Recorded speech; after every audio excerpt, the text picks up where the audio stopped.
Hola, muy buen día a todos. Qué alegre comenzar este jueves y que ya existan estas caritas conocidas y los que no, que son nuevos en Masterminds Week, pues bienvenidos. En el chat cuéntenos de dónde nos están acompañando el día de hoy. Tengo el gusto de hacer la introducción de este día jueves a nuestro cuarto día de Masterminds Week y abordar un tema que sin duda me encanta y me apasiona porque sé que es la columna vertebral de los programas de cumplimiento y se trata del tema de cultura. Hoy tenemos un día súper importante en el que vamos a tener un panel que va a abordar el tema más allá de las normas, construyendo culturas éticas y resilientes. Y es que es importante que reflexionemos sobre este tema, porque juega un papel súper importante como motor de la resiliencia y la sostenibilidad que necesitamos dentro de las organizaciones. Vamos a iniciar con este panel con unos invitados que aprecio muchísimo por todo el trabajo que han hecho, han abierto el camino para muchos otros en sus prácticas y sus buenas prácticas. Y aquí en este panel vamos a discutir cómo ir de lo más básico, ¿cierto? Para establecer estos valores éticos que permeen en la decisión de cada una de las personas dentro de las organizaciones, en las acciones, pero también en la estrategia empresarial. Porque al final de cuentas, las normas son el punto de partida, pero la cultura ética es lo que transforma y define el futuro de las organizaciones. Luego, en el segundo panel, vamos a abordar un sector que es vital dentro de la economía latinoamericana, como lo es el sector de la agroindustria. Y vamos a tener un panel enfocado en la agroindustria responsable, cumplimiento ético sostenible, en donde vamos a explorar tanto los principios éticos como las prácticas responsables como motor del desarrollo de los sectores que han impulsado la economía latinoamericana. Estos temas al final vamos a cuestionarnos como líderes, desde la ética, cómo podemos construir esa resiliencia y esa sostenibilidad que se necesita. Y pues que básicamente todos los participantes nos inspiremos, aprendamos y compartamos de todas estas nuevas perspectivas.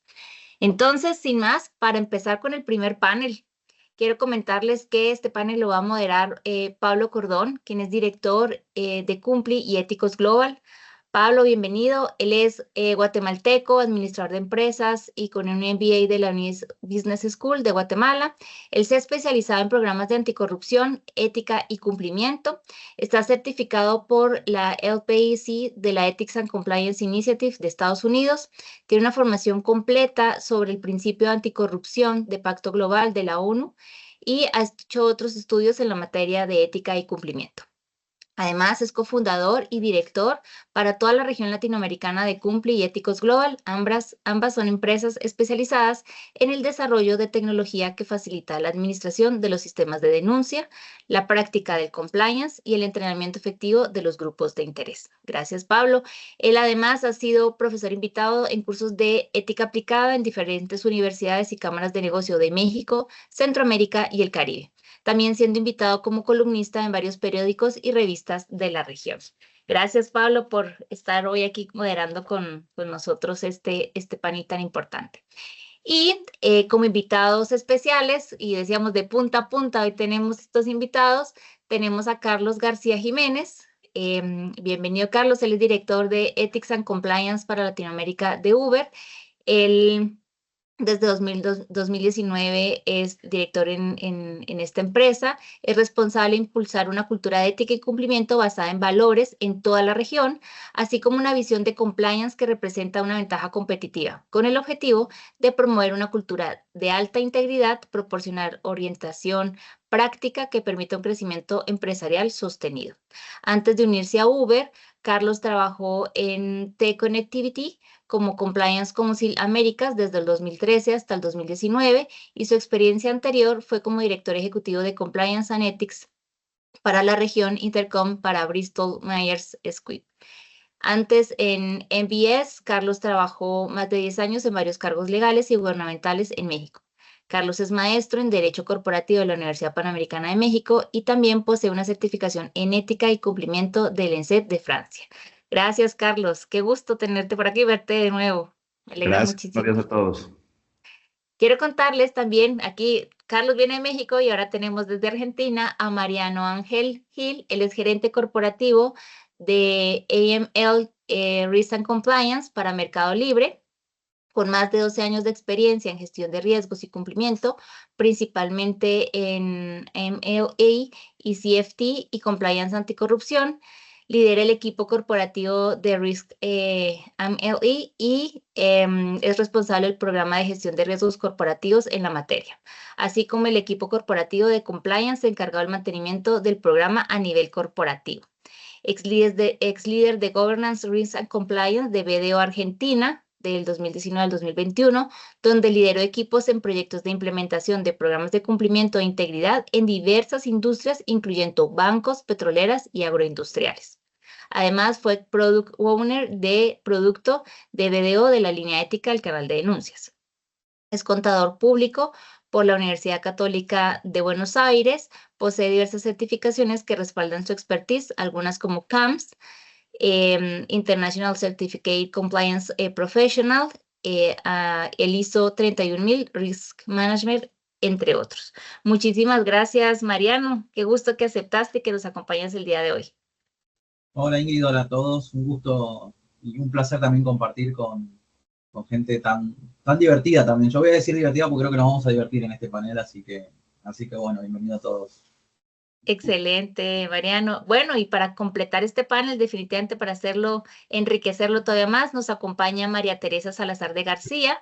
Ella es regional AML del programa manager LATAM de Millicom Tigo, abogada y notaria especialista en las áreas de cumplimiento corporativo, derecho financiero, legal regulatorio, riesgos, gobierno corporativo, anticorrupción, fraude y prevención de lavado de activos, además de combate al financiamiento del terrorismo en Latinoamérica. Con más de 20 años de experiencia profesional asesorando empresas fintech, instituciones financieras y no financieras en el cumplimiento de las normas y reglamentos nacionales e internacionales aplicables. María es especialista certificada en prevención del lavado de activos por FIBA y ACAMS, ponente en congresos internacionales sobre temas de cumplimiento y prevención del lavado de activos y financiamiento del terrorismo, es mentora activa en programas de liderazgo femenino y ética empresarial. Así que tenemos de punta a punta y en la mitad representando a la región centroamericana a María Teresa. Muchísimas gracias por aceptar y nutrir este panel. Los dejo para que comencemos, escuchemos más acerca de este tema de la cultura en el cumplimiento. Muchas gracias, Ingrid. Un gusto compartir el panel con ustedes y bienvenidos a todos los asistentes. Listo. Pues bueno, buenos días a todos. Qué alegre tenerlos por acá. Empecemos. Hoy justo estábamos hablando que mañanita fría, excepto en Argentina. Así que, señores, vamos a empezar con las damas. Y María Teresa, qué bueno tenerte por acá. Entonces, fíjate que quisiera hacerte una pregunta que es súper importante y creo que vale la pena empezar con esto porque habla del rol de liderazgo. Y en tu experiencia, cuéntanos un poco sobre el tema, cómo lo ves, cómo el rol de liderazgo es clave para fomentar y sostener la cultura ética de las organizaciones, cómo ese rol de liderazgo puede generar esa resiliencia que se necesita para mantener estos programas. Te dejo el micrófono. Muchas gracias, Pablo, Carlos y Mariano. Un gusto compartir con ustedes este panel. Muchas gracias por la pregunta, Pablo. Yo creo que tú has tocado un tema sumamente importante y es el rol del liderazgo, ¿verdad? Dentro de las instituciones financieras, organizaciones, empresas, etcétera. Y creo que es muy importante, el rol es crucial que juega la alta dirección, ¿verdad? O la junta directiva, el CEO o alta gerencia, porque básicamente una cultura ética y resiliente se basa en una combinación de valores fundamentales, ¿verdad? Principalmente la honestidad, integridad y responsabilidad. Y esto nos va a permitir, pues, junto con la capacidad de irnos adaptando, recuperarnos frente a los desafíos. Y como tú mencionas, el tema de la resiliencia también es clave, ¿verdad? Hay momentos duros dentro de las organizaciones y debemos de estar como alertas de cómo poder superarlos para dar el ejemplo. Entonces, me parece a mí que esta cultura crea un entorno donde las personas no solo van a actuar de manera justa y transparente, sino que sean también capaces de enfrentar las adversidades, pero sin perder de vista los principios. Entonces, por eso considero que el liderazgo hoy en día y siempre ha representado o desempeñado pues un rol crucial, ¿verdad?, en fomentar y sostener la cultura ética y resiliente dentro de la organización. ¿Esto cómo puede ser de esta manera? Pues yo considero que el liderazgo tiene que ser un modelo a seguir, ¿verdad? Los líderes debemos de tener la capacidad de poder influir directamente en los comportamientos y valores de la empresa, no solo de la empresa, sino que de nuestros equipos, ¿verdad? No solo queremos llegar a la alta dirección para tener el rol, sino es una gran responsabilidad. Y como líderes responsables debemos también de dar el ejemplo y tenemos que, como dicen, walk the talk, ¿verdad? Mostrar coherencia entre lo que decimos y hacemos y establecer todo esto con el ejemplo. Los líderes deben ser los primeros en saber cómo actuar con integridad, ¿verdad? Es decir, coherente con los principios, con el código de ética, promoverlo. Y esto también incluso en los momentos difíciles, no solo en los momentos de éxito de la compañía. Y la honestidad, ¿verdad? Creo que es muy importante. También la actitud con la que enfrenta la alta dirección los temas resilientes y sobre cómo se deben abordar estos retos y las interacciones en el entorno laboral interno, creo que es muy importante y por eso deben actuar con responsabilidad y transparencia, aceptar de repente si nos equivocamos, las consecuencias, los errores, aprender de ellos y seguir adelante, ¿verdad? Entonces creo que el tone at the top para fomentar esta cultura de cumplimiento por parte de los líderes es básica, ¿verdad? El ejemplo empieza desde arriba, desde la cabeza, y debe ser un liderazgo con principios sólidos para poder transmitir un mensaje claro de que a toda la organización, ¿verdad? De que la ética y la resiliencia son fundamentales y debemos motivar a nuestros equipos a seguir el mismo camino, porque el ejemplo arrastra. Entonces, si nosotros no somos capaces de fomentar un liderazgo positivo, realmente todos los demás no van a seguir ese liderazgo positivo. Además de un liderazgo positivo, creo yo que debe ser un liderazgo comprometido, ¿verdad? Los líderes deben ser los primeros en participar activamente de todas las capacitaciones y practicar lo que realmente predicamos como líderes, ¿verdad?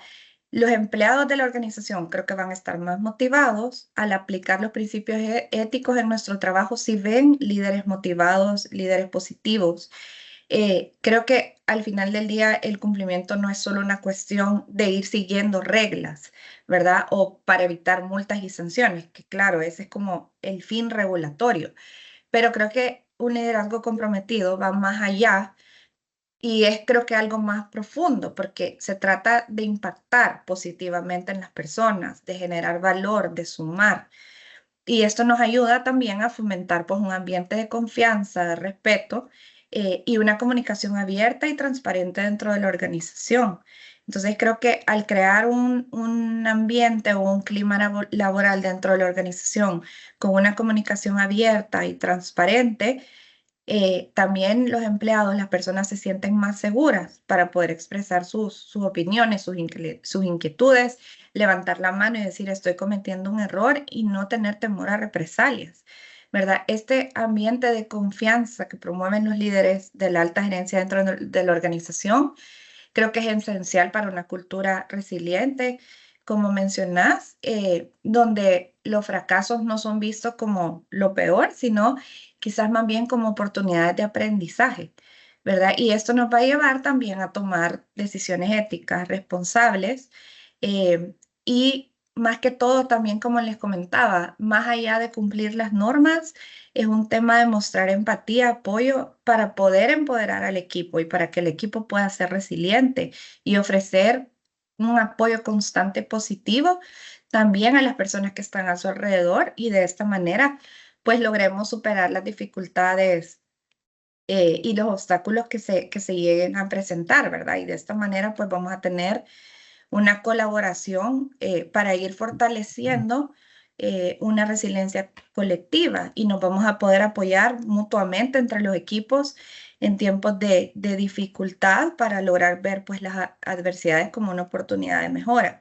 Y creo que también, ya para ir finalizando, una de las características quizás más importantes que deben de tener los líderes de la alta gerencia o el tone at the top es que debemos aprender a ser humildes, ¿verdad? Aceptar los errores, aprender de ellos. Siempre tenemos que ser transparentes, ya sea en el cumplimiento de nuestras metas o también aceptando nuestros errores, ¿verdad? Eh, Ser transparentes y mostrarle al equipo cómo podemos aprender de nuestros errores y reforzar una cultura también del error, de que el error no define a la persona o al equipo, sino más bien la capacidad de levantarnos y seguir adelante. Entonces creo que una cultura ética y resiliente no solo ayuda a superar las adversidades, sino que también va creando un ambiente de confianza, respeto y cooperación, pero los líderes, la alta dirección, el CEO, la alta gerencia, son los responsables de promover este bienestar común para poder tener una empresa sostenible, creo yo, pues a largo plazo, ¿verdad? Entonces, creo que eso puedo decir en resumen, en conclusión.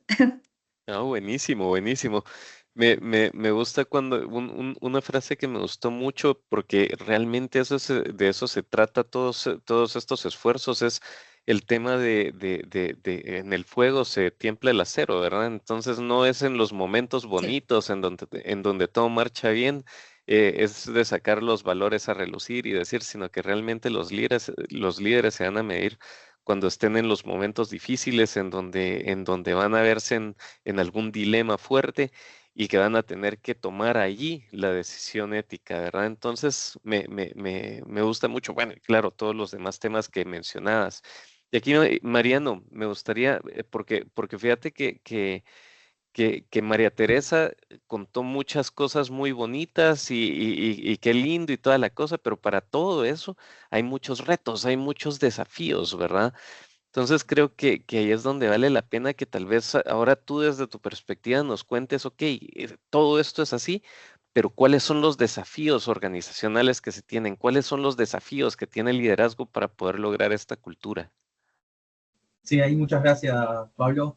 Y bueno, acá voy a hablar de mi experiencia y justo vos Sí, mencionabas estos por desafíos supuesto. claves. Yo elegí 5 principales, que creo que ahí un poco María Teresa los mencionó mientras que charlaba de los líderes.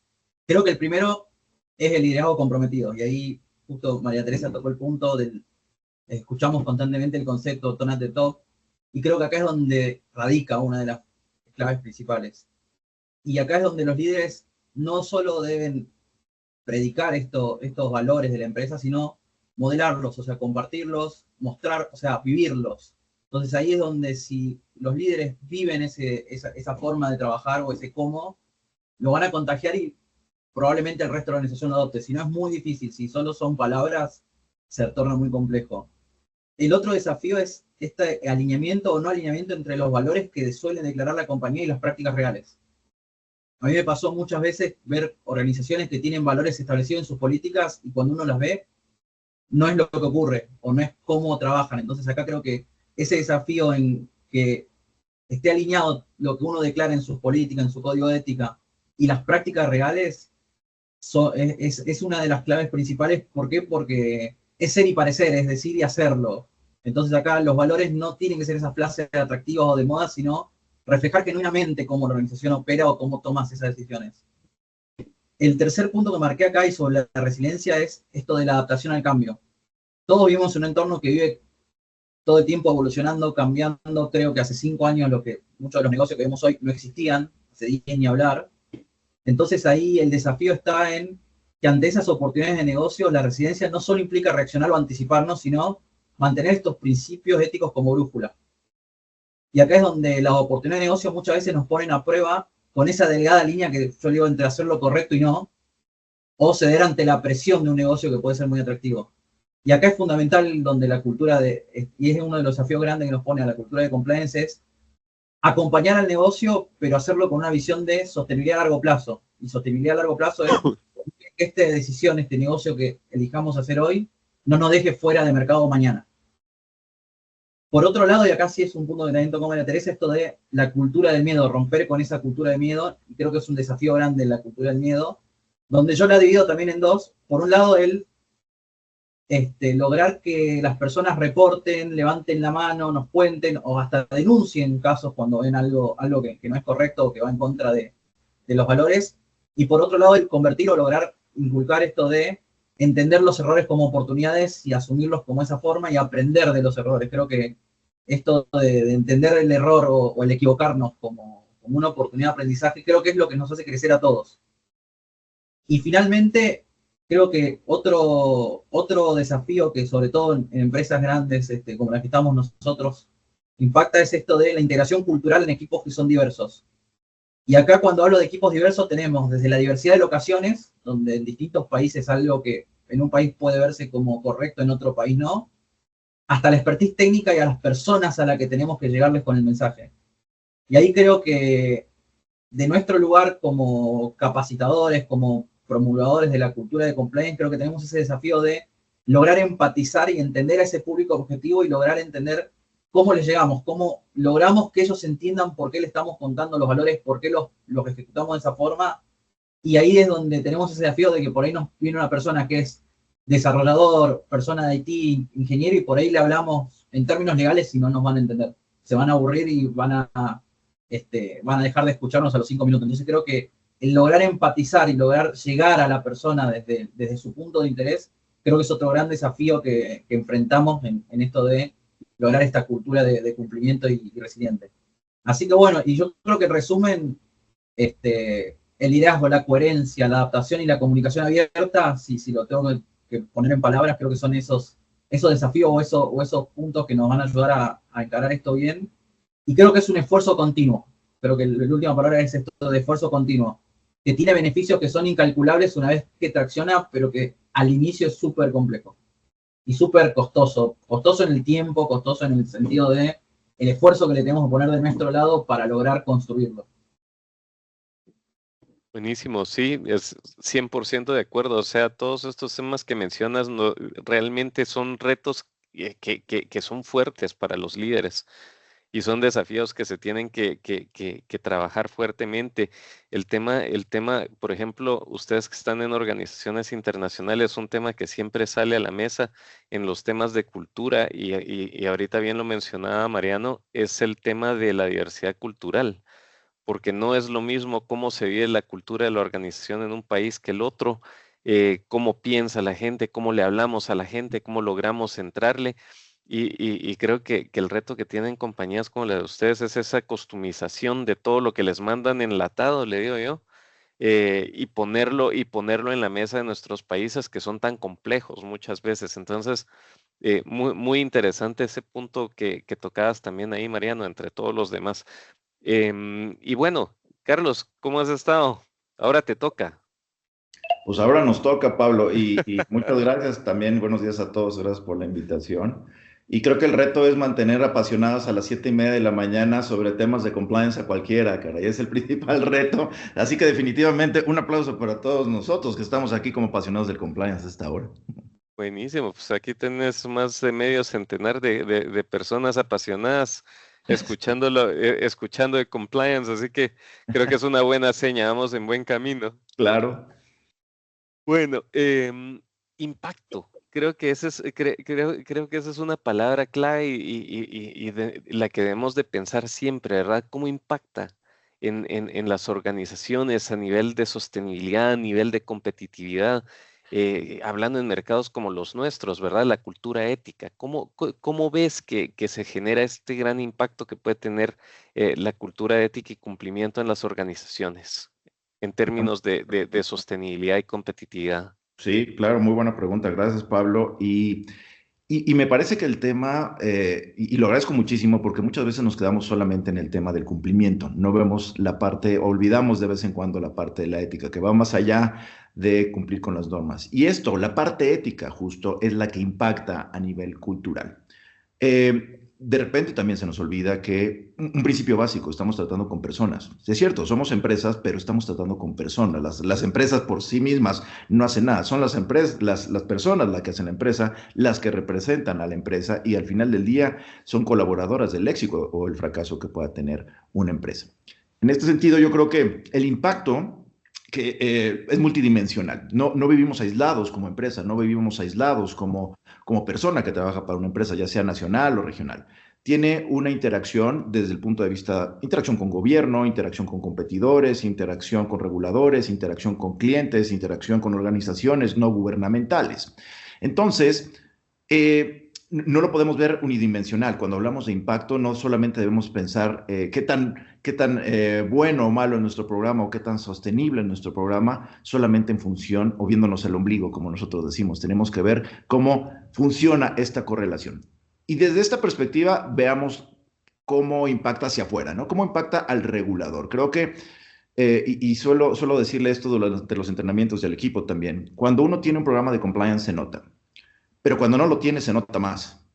Entonces, el impacto es inmediato en esta relación hacia el regulador, que el trato cambia. El trato cuando eres una empresa que tiene como carta de presentación este programa, cuando tiene esta narrativa y este discurso, sin necesidad de ser un discurso bonito, pero es un discurso que es muy serio, que es muy profesional, muy directo en el sentido de tenemos un programa de compliance que nos permite hacer esto y esto definitivamente está fuera de la mesa. Creo que incluso ayuda a nuestros colaboradores a no tener estas discusiones ríspidas de repente. Ya sabes que yo sé que tú tienes un programa de compliance, yo sé que tienes ciertas normas y ni siquiera te lo voy a proponer, ni siquiera voy a tratar de insinuar que tenga un tipo de arreglo o tengamos algo por debajo de la mesa. Entonces, en ese sentido, el impacto que tenemos hacia el afuera, hacia el regulador, es muy importante. ¿Por qué? Porque es una línea de defensa, es una armadura con la que nosotros estamos dándole a nuestros colaboradores que están en la primera línea todas las herramientas y todas las armas de defensa para decir, mira,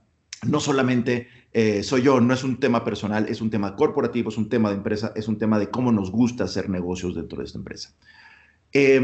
Hacia nuestros competidores, pues también es un diferenciador. En un entorno tan competitivo como el que nosotros tenemos en Latinoamérica y en distintas partes del mundo, hay diferenciadores. Puedes diferenciar precio, puedes diferenciar calidad, tiempos de entrega. Lo que no puedes diferenciar son temas de compliance. ¿Por qué? Porque el precio relativamente lo puedes ajustar, los tiempos de entrega también, la calidad definitivamente, pero no puedes construir un programa de compliance de la noche a la mañana. El programa de compliance toma tiempo construirlo y no es como una cajita feliz que abras y tengas todas las soluciones. Tiene que permear en la cultura interna para entonces convertirse en un diferenciador. Entonces, con este entorno tan competitivo, el tema compliance también dicen, oye, para mis demás clientes, yo ya no te tengo que explicar por qué quiero que trabajes conmigo, porque seas mi proveedor o por qué quiero hacer negocios contigo. No empezamos from scratch. Empezamos desde la base de que tú y yo nos entendemos de por qué es importante y ahí construimos la relación de negocio. Entonces, a nivel competitivo, a nivel con otras industrias, pues es claramente un valor agregado que además no es fácil de replicar. Entonces, esa ventaja competitiva, a diferencia de precio, calidad o entrega, esta madurez que te lleva el programa de compliance sí es te da más, 100 metritos más de ventaja, ¿no? Y finalmente, yo creo que al interior de las empresas, hoy por hoy estamos viviendo un entorno en el que las personas no solamente son movidas, nuestros colaboradores, por el tema meramente económico. ¿Cuántas veces hemos pasado en entrevistas de trabajo para algún puesto que queramos nosotros contratar, el hecho de que la persona diga, ¿sabes qué? No comulgo con esta idea, con esta forma de hacer negocios tuya como empresa, entonces no importa cuánta plata me ofrezcas, definitivamente no voy a aceptar la propuesta de trabajo porque tus valores, lo que yo veo en la sociedad, no va acorde con mis principios. Entonces no se convierte en un tema solamente de atracción de talento. El talento te puede decir no, hay industrias en las que uno podría decir no trabajar o no colaborar por no estar acorde con lo que ellos hacen o cómo lo hacen, ¿no? Y hacia el interior de la empresa, además, se convierte en un tema de retención, ¿no? No solamente de atracción de talento, pero también de retención de talento. Porque cuando ven las personas lo que llamamos o se conoce como la justicia corporativa, que efectivamente lo que tienes en papel está ocurriendo en la realidad, entonces no solamente se genera un sentimiento de justicia corporativa, de que las cosas funcionan, sino además de orgullo de pertenecer a esta empresa que está mostrando estos valores que van acorde con lo que mi forma de pensar, mi forma de actuar. Entonces, desde estas tres dimensiones, hacia el regulador, hacia el competidor y hacia la atracción o retención de talento, definitivamente el tema de cultura, de compliance, juega un papel primordial, ¿no? como les decía al principio, cuando se tiene se nota, pero cuando no se tiene se nota más, porque hay una gran diferencia entre las empresas que lo tienen y esas empresas que no lo tienen o que ni siquiera lo están buscando y que claro, lo ven como un tema de costo, como un tema de desperdicio de dinero, más allá de una inversión que a mediano o largo plazo les va a dar un rendimiento a nivel cultural, económico, financiero y por supuesto de percepción de la sociedad y del entorno donde se desarrolla, ¿no? Buenísimo. Y miren, qué interesante, Carlos, con este último punto que mencionabas, los tres convergieron en un tema, en un tema que es tan importante, ¿verdad? Que es el walk the talk. Tenemos los programas, tenemos la estructura, tenemos todo, pero tenemos que vivirlo. Y aquí, siguiendo la línea, creo que vale la pena contarles que hay dos preguntas aquí en el panel, en la sección de preguntas y respuestas, y me gustaría dejárselas ahí para que puedan dar alguna anotación rápida al respecto. Entonces, cualquiera de los tres pues, puede tomar la palabra o los tres o dos, como quieran. ¿Cómo podemos hacer que la alta gerencia se involucre? Porque usualmente ven a los programas de cumplimiento como un gasto o que el área impide que el área comercial pueda vender. Miren qué interesante, estoy seguro que esto lo han escuchado 1000 veces ustedes. ¿Cómo lo ven? ¿Qué respuesta podrían darle aquí a nuestro querido amigo? Pues bien, si quieren voy yo primero, si me permiten. Mira, yo creo, se lo voy a dar de manera de ejemplo. Cuando trabajaba para la industria farmacéutica, en algún momento nos dijeron que nuestro programa de compliance era la mejor medicina en contra de las ventas. Así nos clasificaron en algún momento. O sea, eso es la mejor medicina para que nosotros vendamos. Pero esa transformación, creo, o ese buy-in, esa parte de que la alta dirección, yo regularmente, y en estructuras super flat, no hay esta diferencia alta, mediana dirección, es la dirección o el leadership, ¿no? Creo que tenemos que cambiar un poquito el discurso y cómo hacemos esa aproximación hacia la alta dirección. La alta dirección o la dirección entiende, y su principal preocupación es el crecimiento, son las ventas, son los números.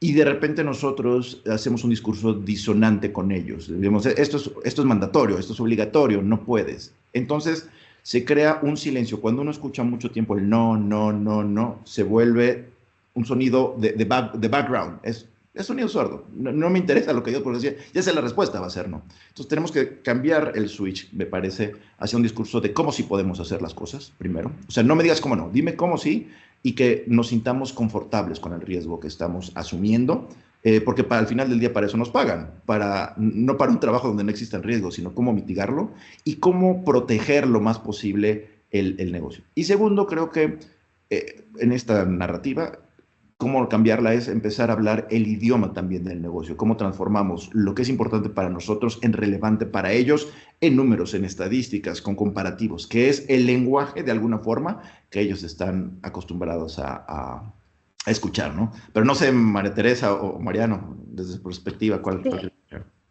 Yo creo, Carlos, comparto contigo los aportes que acabas de mencionar y creo que también es importante promover, como yo decía al principio, una cultura de empatía, pero no solo del equipo de compliance entre sí, sino desde el tone at the top también hacia compliance y hacia las áreas de cumplimiento, porque muchas veces los que trabajamos en las áreas de compliance, lo que recibimos de las áreas comerciales u otras áreas de la organización o incluso las áreas de riesgo de las compañías es compliance es el policía, compliance es el stopper del negocio, compliance no me ayuda, compliance no me genera un revenue.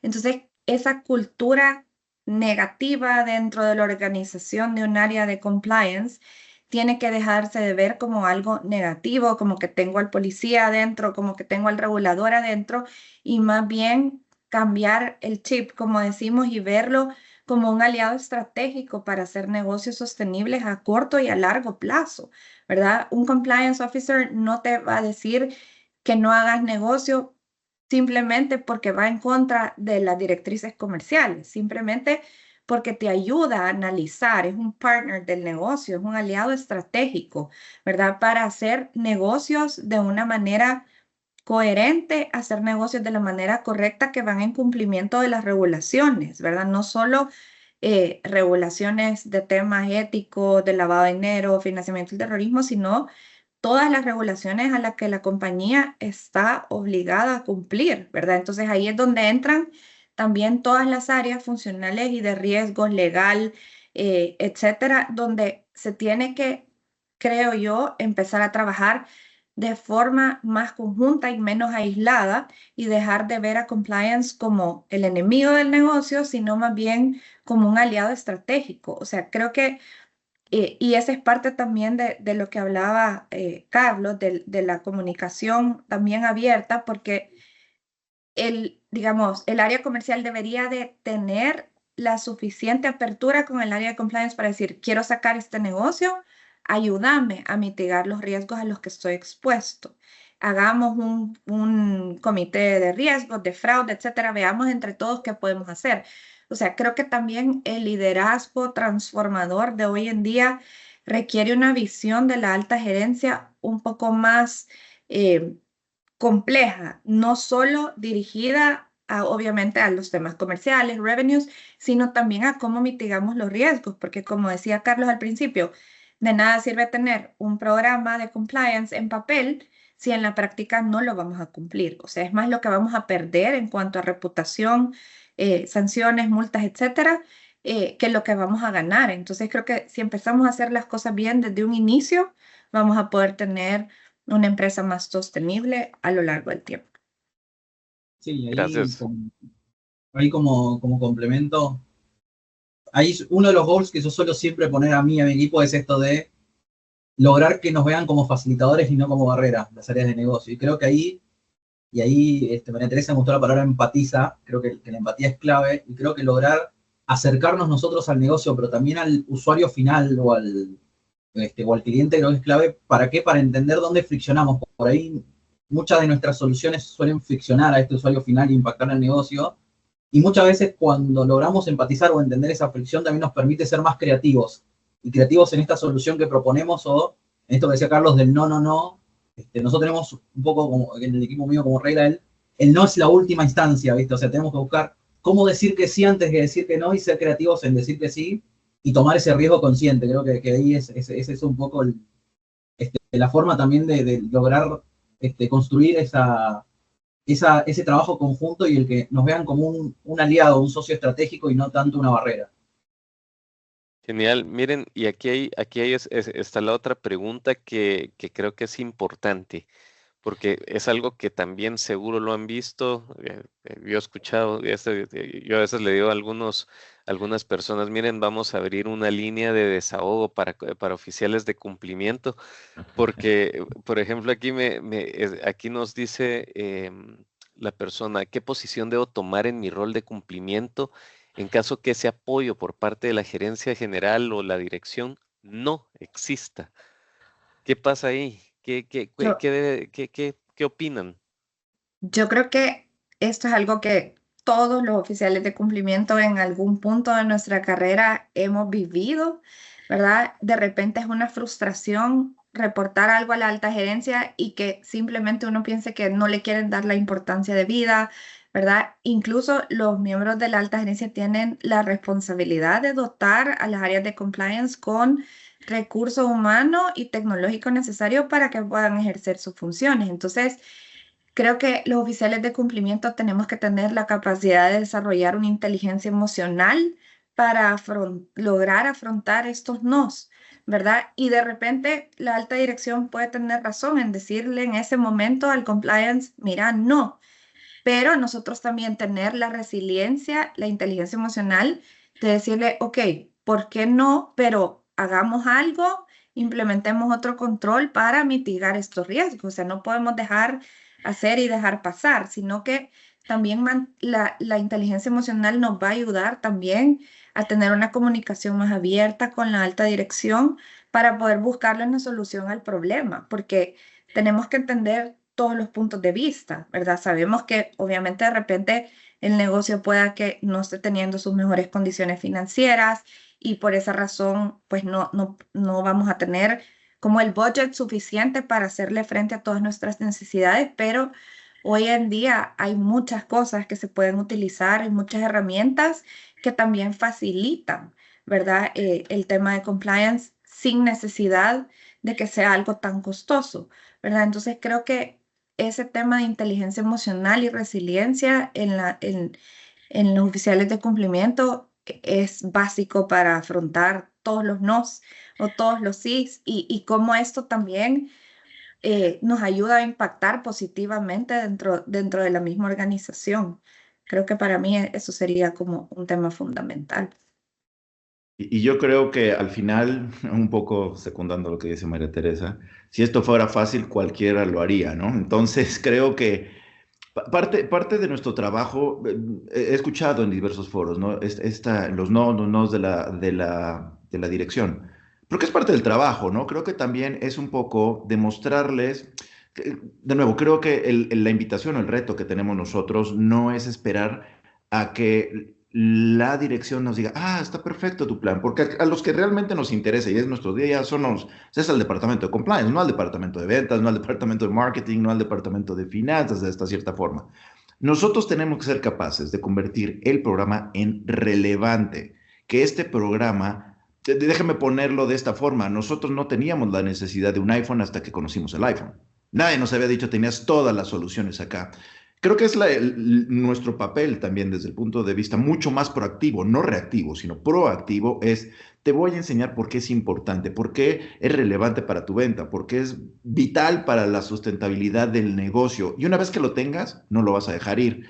Pero no viene, regularmente estamos pensando en impactar a la cabeza, no a la base. Y muchas veces la comunicación viniendo de abajo hacia arriba también hace que la alta dirección se fije y diga, oiga, ¿qué está pasando por ahí? Algo está sucediendo en la base que nos dice, oye, está funcionando nuestro programa de compliance.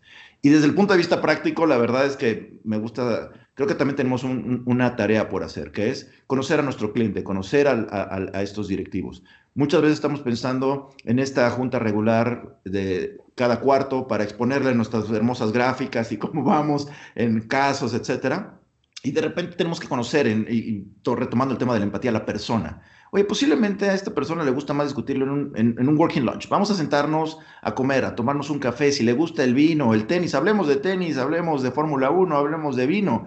Y por ahí entramos a esta parte. Cuando entonces reconocemos a la persona, creo que el mensaje es mucho más, queda más impregnado en la persona, es más poroso. No viene este bloqueo de la reunión de cuarto con el oficial de compliance y bueno, otra vez que me presenta las gráficas, chao, me va a pedir más plata, me va a pedir más gente y listo, nos volvemos a ver en 3 meses, ¿no? Se convierte en una relación en estos puentes que nos gusta a nosotros en Latinoamérica crear. Genial. No, me encanta porque es tan importante generar la relación también con nuestros grupos de interés como oficiales de cumplimiento, cómo empatizamos y cómo encontramos esos puntos de gracia en donde vamos a poder llevar el mensaje, ¿verdad? Claro. Bueno, miren, y esta pregunta se la quisiera hacer a los tres. ¿Cómo integrar esos valores éticos en las decisiones?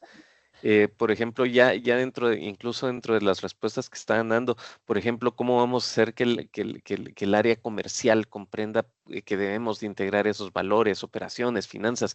¿Cómo integramos la parte de valores en la toma de decisiones de nuestra gente? Cuéntenme, en su experiencia, ¿qué han hecho? Ahí, tal vez, bueno, la ronda pasada la empezó María Teresa, vamos a empezar hoy con Carlos. Sí, bueno, yo cerré la pasada, pero bueno. Bueno. Muy sencillo, pero no, es lo mismo. Mira, yo creo que, por ahí lo comentaban en el chat, creo que el tema de marketing es bien importante. ¿Cómo hacemos este marketing del programa de compliance? Nosotros tenemos un producto que se llama programa de compliance y que al igual que las otras áreas y el resto de los productos que venden nuestras compañías, tenemos que ponerle una envoltura. Si tú lo envuelves en un celofán divino, en una presentación que sea apetecible, lo van a consumir. Ya no es que tú lo empujes al cliente, sino que el cliente te lo va a pedir, ¿no? Y en este sentido, un consejo práctico que hemos hecho, es imposible que nosotros estemos viendo por encima del hombro de cada uno de nuestros colaboradores.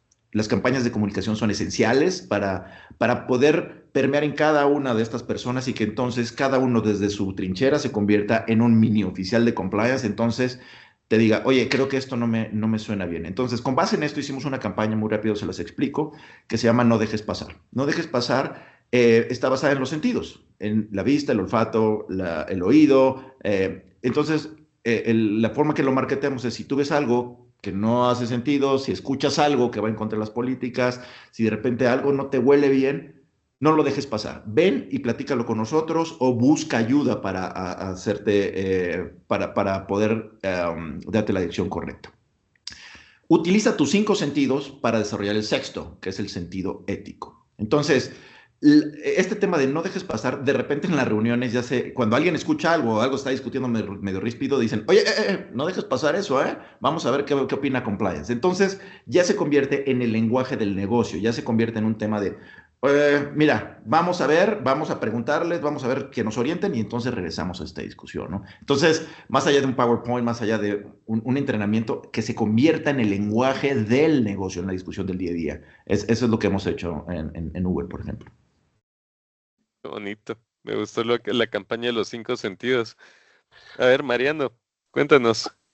Sí, ahí muy en línea con lo que decía Carlos, yo creo que esto de fomentar la cultura de responsabilidad individual, que es justo creo que es esto de mirar arriba de los hombros no podemos, creo que es clave, y después en la cercanía con el negocio, o sea, capacitamos, comunicamos, o sea, nosotros por ejemplo tenemos capacitaciones dirigidas a depende del público y con situaciones del día a día, y nos ha pasado como resultado que esto nos hace el estar cerca y por ahí cerca de los líderes que después lo van bajando a sus equipos. Nos ha pasado distintas situaciones muy buenas, donde, por ejemplo, ayer uno de los chicos del equipo me contaba, estaba en el lanzamiento de un nuevo producto, discutiendo cómo iba a ser ese producto, y una persona levanta la mano y dice, pero de esto estuvo acuerdo de ML, y cuando nos fijamos quién era la persona que lo dijo, era una persona de IT que era desarrollador. Y ahí fue como, wow, logramos llegar. Y cuando empezamos a ver por qué logramos llegar, es a través de estas capacitaciones que por ahí son específicas, donde hacemos un workshop con ellos, cuando ingresan, que está 100% alejado de lo que pueden ser terminología o capacitaciones específicas de la materia. O por otro lado, también nos pasó que el equipo de negocio, al principio con el equipo de negocio comercial, era un poco esto de somos la barrera. Lo fuimos trabajando durante casi 2 años, y hoy nos pasa al revés, que ellos vienen y nos preguntan, che, este cliente me hace un poquito de ruido, o quiero hablar con esta persona, pero mirá que salió esta noticia, y te traen ellos mismos, por un lado el potencial cliente y por otro lado la noticia que a ellos también les hace ruido. Entonces creo que el lograr esta cultura de responsabilidad individual y que ellos empiecen a vivirlo y a entendernos también, hace que nos traigan, y después termina al revés. Terminamos nosotros hasta bajándole esa preocupación, diciéndole no, pero tranquilo, porque por ahí esta noticia no es tan clave. O sea, creo que la retroalimentación y el lograr que nos empiecen a entender y nosotros entenderlos a ellos nos ayuda a que lo incorporen en su tarea diaria y hasta lo vean como algo normal, algo de su día a día, y no les sorprenda o no digan, tengo este problema, sino al revés. Les voy a contar a este chico esta dificultad, si me ayudan, o cómo puedo, o qué hago. Y ahí creo que en esa retroalimentación y en ese acompañamiento mutuo se genera esa confianza. Creo que esa credibilidad o confianza es también lo que hace que después nos apoyen tanto las altas direcciones como los pares o nuestros hermanos de negocio. Entonces creo que ahí viene ese fomento o desarrollo de esa cultura. Genial, gracias Mariano. Bueno, y María Teresa, cuéntanos.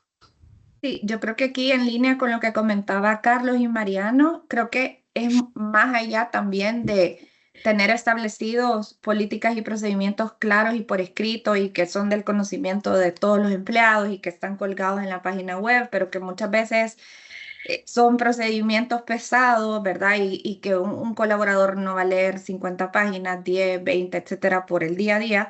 Creo que más allá de todo eso es... se pudiera llegar a establecer también una cultura de compliance champions, porque al final el área de compliance para cada una de las áreas, o sea, es decir, tú mencionabas, Pablo, el área comercial, entonces, ¿cómo podemos nombrar no solo al director comercial de la compañía, pero gente que está ejecutando los controles en el día a día de los mandos medios y hacia abajo, también nombrar los champions para poder empoderarlos y que se cree una cultura dentro de la organización? Porque creo que un tema importante que debemos reconocer es que compliance no es un área específica aislada dentro de la compañía. O sea, al final del día, compliance somos todos. Entonces, entre todos debemos lograr establecer esta cultura dentro de la organización, pero no, como decía Carlos, para para parecer que todo está bien, sino que para realmente demostrar que todo está bien y hacer negocios de la manera correcta y sostenibles a largo plazo. Entonces, creo que de esta manera, nombrando champions dentro de cada una de las áreas, podemos vivir ese walk the talk y realmente las otras áreas empatizarse con una cultura de compliance y promoverla dentro de la organización. Me llamaba la atención en el panel que tuve la oportunidad de compartir con Carlos la semana pasada. Mencionaba, en Uber implementaron una cultura de un patito, ¿verdad? Que es como el icono de ellos. Entonces decía, ahora todo el mundo habla del patito, pero en realidad es como identificarse con algo de la compañía para pasar esto, como decimos, de boca en boca y que los mismos empleados podamos ser embajadores de nuestra marca, ¿verdad? No hay mejor cosa que creo que los mismos empleados, como decían en el chat, hagamos un marketing de compliance, pero que sea de todos, de una labor conjunta, no solo la labor de un área específica que es compliance. Genial. No, me encantó el concepto que manejaron ahorita de hacerle el marketing al compliance, ¿verdad? Porque es súper importante también vender esos beneficios y que la gente lo comprenda. Y creo que ustedes han llegado a un punto en el que también otros paneles han convergido, es que el compliance somos todos, ¿verdad? Ya hablar de compliance no es decir, hay un área de compliance y que es el responsable, no, todos somos responsables de ello. A ver, Mariano. Así, porque es increíble lo rápido que se nos fue el tiempo. ¿Podrías compartirnos un caso de cultura ética fuerte que haya prevenido algún riesgo significativo o algún tema que hayas visto que por tener claro el concepto de ética se evitó un problema fuerte? Sí, sí, sí. Voy a contar un caso real, no voy a dar nombres ni nada para que evitemos cualquier problema, pero Total. creo que es un caso que siempre lo uso porque ilustra mucho la cultura ética fuerte y muchos años de trabajo en esa empresa. Yo en ese momento era consultor de una empresa constructora que hacía proyectos de obra pública. Y generalmente eran obras públicas de gran envergadura, entonces cuando participaban de una licitación lo que hacían ellos era prelicitar con muchos proveedores estratégicos, un poco para asegurar el abastecimiento de insumos clave y por otro lado tener mejores los costos, ¿viste? Asegurarse que la oferta fuera negocio para la empresa. Y pasó que durante un proceso de estos de licitación, un empleado clave del área de compras recibió de parte de un proveedor un intento de soborno, que si lo contrataban, le aseguraba beneficios personales y demás ante la firma del contrato. ¿Y qué hizo esta persona? Levantó la mano y lo metió en la línea de denuncias. Se hizo una investigación, se logró llegar a ver que este intento de soborno no era el primero, pero más allá de las acciones que tomaron internas con otras personas que sí habían participado y aceptado y algunos cuidados que hubo, automáticamente se activaron muchos protocolos y se logró frenar esto a tiempo. ¿Por qué digo a tiempo? Porque meses después pasó que hubo un incidente grave en una obra de una empresa de la competencia, y se descubrió que justo estaba involucrada esta empresa que intentó sobornar y con materiales de baja calidad donde ciertos materiales que tenían que tener ciertas características para ser resistentes tenían una menor cualificación y generó un problema importante. Entonces fue un poco ahí que de hecho cuando nos lo contaron al resultado final desde la alta dirección fue, wow, de la que nos salvamos. Bueno, ahí es un poco esta cultura de cumplimiento y cómo por un lado evitamos esto de el soborno o entrar en un acto de soborno que era entre privados a evitar un riesgo más alto, que por ahí pasa, por ahí no pasa, y creo que esto es clave, y me gusta este ejemplo, ¿por qué? Porque las áreas de compliance, a diferencia de negocio, no solemos generar ingresos para la compañía. Solemos salvarla de perder plata, y ese perder plata a veces es muy difícil de demostrar. Entonces, cuando pasa y pasa muy fuerte, a veces es cuando realmente nos lo reconocen, y en el mientras tanto, por ahí hasta a veces hay empresas que nos ven como un gasto. Entonces, creo que ese ejemplo que lo había seleccionado para contárselos, creo que muestra un poco esa cultura de compliance y cómo aplicada puede ayudarnos a prevenir riesgos y también evitar problemas mayores, ¿no? El día de mañana. Total, al final es el tema de prevención. María Teresa, cuéntanos, métricas, cuando se habla de cultura, Se habla igual de programas vivos y se habla de programas que necesitan evolucionar en el tiempo y lo que no se mide no se mejora y lo que no se mejora se deteriora. ¿Qué puedes decirnos tú en cuanto a métricas que has utilizado en tu carrera profesional para medir todas estas iniciativas de cultura y ética dentro de la organización? Sí, yo creo, Pablo, gracias por la pregunta. Creo que es importante lo que mencionas. Una cultura, pues si no se mide, no sabemos si funciona o no funciona. Y creo que es importante, Se te silenció tu micrófono. perdón, Ahí está. creo que es importante la consulta que haces, Pablo, porque si un programa no se mide o no se testea, no sabemos si funciona o no funciona, ¿verdad? Y pues estamos en constante evolución, las sociedades están en constante evolución y tenemos que estar preparados también para hacer frente a muchos riesgos a los que las compañías están expuestos, ¿verdad? No solo legales, sino reputacionales y demás. Entonces, creo que ahí las métricas dependerá también del tamaño, complejidad del negocio, de las entidades, si son financieras, no financieras, etcétera. Pero creo que algunas métricas que pueden servir a las entidades para medir su nivel de efectividad pueden ser los índices de cumplimiento ético, ¿verdad? O KPIs. Estos son, por ejemplo, los números de incidentes éticos que se van reportando dentro de la compañía, llevar métricas para ver qué incidentes se están dando de la compañía y también cómo podemos hacerle frente a estos incidentes en cuanto a la resolución de casos éticos, porque no solo es cuántos casos llevamos, cuántos reportes de operación sospechosa hemos reportado a las UIF en nuestros países, o sea, más allá de cantidades o de estadísticas, es analizar el caso de raíz, o sea, para poder establecer planes de acción y mitigar esos riesgos para que no se vuelvan a dar. O sea, mi programa de compliance no va a ser más efectivo por el número de casos éticos que surgen en el trimestre o en el año o en el semestre. O sea, no es eso lo que debemos medir, sino realmente qué hay detrás de cada caso, o sea, qué está reportando la gente. ¿Hay temor a represalias? ¿No hay temor a represalias? O sea, la gente no quiere reportar o sí quiere reportar. ¿Cómo reforzamos la cultura de speak up dentro de la compañía para que no sientan temor a reportar casos no éticos? Entonces, creo que todas esas mediciones son válidas, las encuestas también de percepción de clima laboral de los empleados. Y como decía Carlos al inicio, creo que es importante para un tema de retención y rotación de talento. O sea, no solo es estar en una compañía donde se diga que tenemos un código de conducta a realmente que toda la organización lo viva, ¿verdad? Es un tema también de vivencia y que se alinea a mis valores éticos y a mis creencias éticas, ¿verdad? Donde digo, aquí sí se están haciendo negocios de la manera correcta, de la manera ética.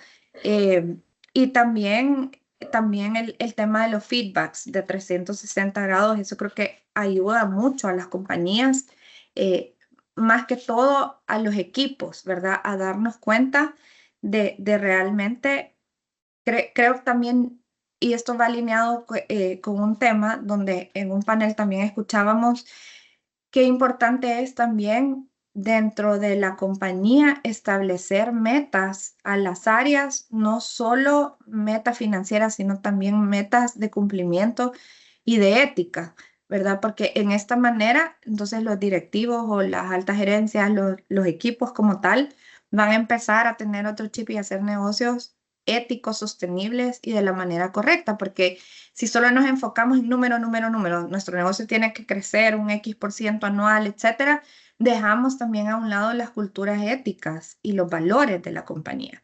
Y no es un tema aislado, o sea, el negocio debe ir con la ética y la ética con el negocio. Entonces, creo que eso no se pudiera ayudar a las empresas a poder medir el éxito de las iniciativas. Genial.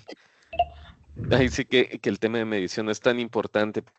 Carlos, errores comunes que has visto Ahí sí que qué bonito hablar qué bonito hablar de todo lo bueno, pero ¿qué errores has visto? Porque creo que se aprende muchas veces también más de los errores que de los aciertos. Siempre, siempre, ¿no? Y gracias María Teresa por la referencia del pato. Cuando me dicen, oye, you walk the talk, mira, acá está el pato. El pato en realidad, el pato está donde viajamos. El pato es nuestra insignia porque es justamente esa parte de marketing. Entonces, en el panel pasado les decía, el pato se va a meter en su cerebro y ahora no van a poder dejar de ver patos. Entonces, corrobora mi teoría. Ahora ustedes también, estas 81 personas, van a estar viendo patos por todos lados.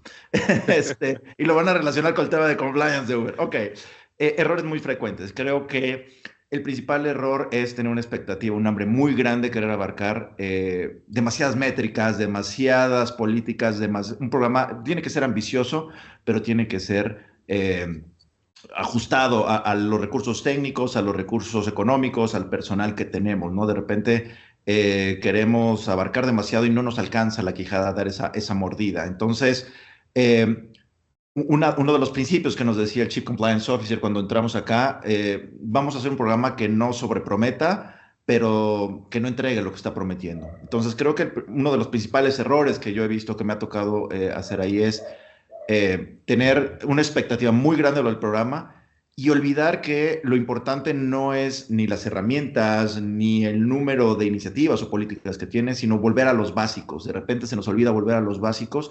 Los básicos deben estar muy sólidos para entonces poder construir todo este castillo, porque si no, lo que va a ocurrir es que las partes de abajo, cuando tambaleen, hacen caer todo esto que construimos, ¿no? El otro error, yo creo, como lo decía, es no escuchar a nuestros clientes. Creo que nuestros clientes internos y externos es cada vez más importante preguntarles cómo les gusta que nos comuniquemos, cuáles son tus preocupaciones a nivel negocio, porque esa presión es cuando vienen esas ideas creativas de repente, cuando hay presión de número, de llegar al final del cuarto, cuando no están dándose los resultados. Creo que ahí hay un momento importante de escuchar a nuestros clientes. ¿Qué quieren escuchar? ¿Cómo lo quieren escuchar? ¿Cómo les gusta que les hablemos? ¿Cómo permea ese mensaje, ¿no? Y el otro aspecto también que creo que es importante en la implementación y cuando estamos en el día a día es, usualmente implementamos, pero no revisamos cuál fue el resultado. Vamos implementando, haciendo, pero no hacemos ese análisis post-mortem de, oye, ¿cuál era el objetivo? ¿Qué tanto nos desviamos? Oye, ¿se cumplió nuestra expectativa, nuestra hipótesis fue la correcta o cómo ajustamos nuestro programa? Tenemos que recordar que el programa de compliance es un círculo virtuoso. Viene la idea, la implementas, la testeas y después tienes que regresar a analizarla para ver cómo ajustas y vuelves a empezar all over again. Entonces, muchas veces esos tres aspectos creo que son muy importantes y los perdemos muy, muy frecuentemente de vista. El go back to the basics, no es necesario ser sofisticado para hacer un buen programa de compliance. Dos, escuchar a nuestro cliente. Y tres, el análisis de qué es lo que hicimos bien, qué hicimos mal y cómo podemos mejorar el programa, ¿no? Buenísimo. Bueno, se nos terminó el tiempo, pero no quiero dejar los 3 consejos, los 3 tips. 1 minuto tops cada uno de ustedes. María Teresa, ¿cuáles son los 3 tips que le dejas a nuestros visitantes el día de hoy?